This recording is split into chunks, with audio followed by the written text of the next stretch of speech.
Hello friends, ఈరోజు మనం ఒక అద్భుతమైన హెల్దీ రెసిపీని చేసి చూద్దామండి. అదేమిటంటే గ్రీన్ పులావ్. ముందుగా నా ఛానల్ని సబ్స్క్రైబ్ చేయండి, అలాగే మీ ఫ్రెండ్స్కి ఫ్యామిలీ మెంబర్స్కి షేర్ చేయండి. మనం ఇంట్లో రోజు వాడుకునే కరివేపాకు, కొత్తిమీర, పుదీనాతో మనం ఈ పులావ్ని చేయబోతున్నాం. ఇది చాలా టేస్టీగా ఉంటుందండి. ఇప్పుడు మనం దీనికి 2 కట్టలు కొత్తిమీర శుభ్రంగా కడుక్కుని మిక్సీ జార్లో వేసుకోవాలండి. అలాగే 4 వెల్లుల్లి రేఖలు, 2 ఎలైచి, 2 లవంగాలు, 2 చెక్క ముక్కలు వేసుకోవాలి. తర్వాత ఒక గుప్పెడు పుదీనా వేసుకోవాలండి. ఇది మా కుండీలో వచ్చిన పుదీనా, నేను కాడలతో సహా వేసేస్తున్నాను. ఒక 4-5 పచ్చిమిరపకాయలు, ఒక మీడియం సైజు టమాటో ముక్కలు మిక్సీ జార్లో వేసుకోవాలి.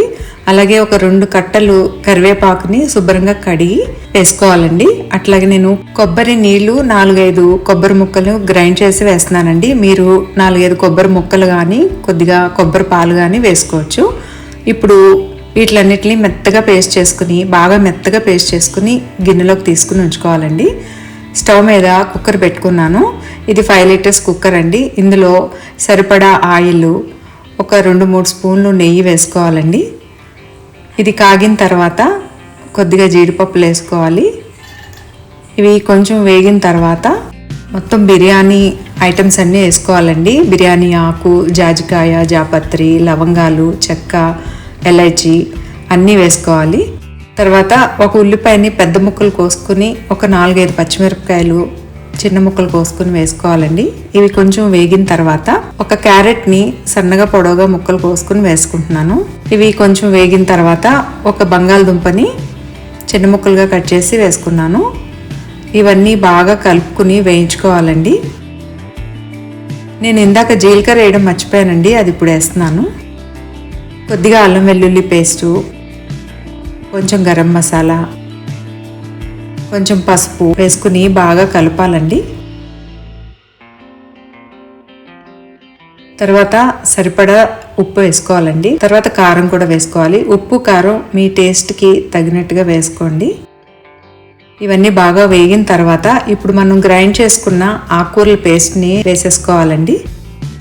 ఇది చూసారు కదా ఎంత డార్క్ కలర్లో ఉందో పేస్టు. ఇప్పుడు మనం బాగా వేగినట్టు మనకి గుర్తు ఏంటంటే, ఈ కలర్ డార్క్ కలర్లో ఉన్న కలరు లైట్ కలర్లోకి టర్న్ అవ్వాలండి. అప్పుడే బాగా వేగినట్టు ఈ ఆకుకూరల పేస్ట్. అంటే పచ్చివాసన పోయే వరకు వేయించుకోవాలి. ఈ పేస్ట్ కనుక బాగా వేగకపోతే పులావ్ అంత టేస్ట్గా రాదండి, పచ్చివాసన వస్తున్నట్టు ఉంటుంది. ఇప్పుడు అవన్నీ వేగిన తర్వాత నేను కడిగి ఉంచుకున్న రైస్, ఒక 1.5 గ్లాస్ రైస్ చేస్తున్నానండి నేను. అది బాస్మతి రైస్. అది జాగ్రత్తగా కలుపుకోవాలి, బియ్యం విరిగిపోకుండా. ఈ రైస్ వేసిన తర్వాత 1 నిమిషం వేయించుకోవాలండి. ఇప్పుడు కొంచెం కరివేపాకు, కొద్దిగా కొత్తిమీర కూడా వేసుకోవాలి. ఈ పులావ్ అండి లంచ్కి, లంచ్ బాక్స్లోకి, డిన్నర్కి కూడా చాలా బాగుంటుంది. ఇప్పుడు 1 గ్లాస్ రైస్కి 1.5 గ్లాసు నీళ్లు పోసుకోవాలండి. బాస్మతి రైస్కి నీళ్లు పోసేటప్పుడు చాలా జాగ్రత్తగా చూసుకుని పోసుకోవాలండి, లేదంటే మెత్తగా అయిపోతుంది. మెత్తగా అయిపోతే అసలు టేస్ట్ ఉండదు. ఇప్పుడు నీళ్లు పోసిన తర్వాత బాగా కలుపుకొని మనం ఈ స్టేజ్లోనే ఉప్పు సరిచూసుకోవాలండి. ఇక్కడ ఉప్పు సరిపోకపోతే నేను మళ్ళీ కొంచెం వేసుకుంటున్నాను. అంతేనండి, మొత్తం అన్ని ఇంగ్రీడియంట్స్ వేసేసాము. ఇప్పుడు మూత పెట్టి ఆవిరి వచ్చిన తర్వాత వెయిట్ పెట్టి స్టవ్ సిమ్లో పెట్టేసి జస్ట్ 10 మినిట్స్ ఉంచిన తర్వాత స్టవ్ ఆఫ్ చేసేసుకోవాలండి. చూడండి, గ్రీన్ పులావ్ రెడీ అయిపోయింది. ఎంత చక్కగా ఉందో చూడండి. చక్కటి గ్రీన్ కలర్లో పొడి పొడిగా రైస్ కూడా చాలా చక్కగా వచ్చిందండి. ఇది చాలా చాలా టేస్టీగా ఉంటుంది. పిల్లలకి, పెద్దలకి కూడా చాలా బాగా నచ్చుతుందండి. అట్లాగే వెజిటేరియన్స్కి, నాన్ వెజిటేరియన్స్కి కూడా చాలా బెస్ట్ పులావ్ అండి ఇది. చూడండి ఎంత పొడి పొడిగా వచ్చిందో కదా. మీరు కూడా తప్పనిసరిగా ఈ రెసిపీని ట్రై చేసి ఎట్లా ఉందో నాకు కామెంట్ చేయండి.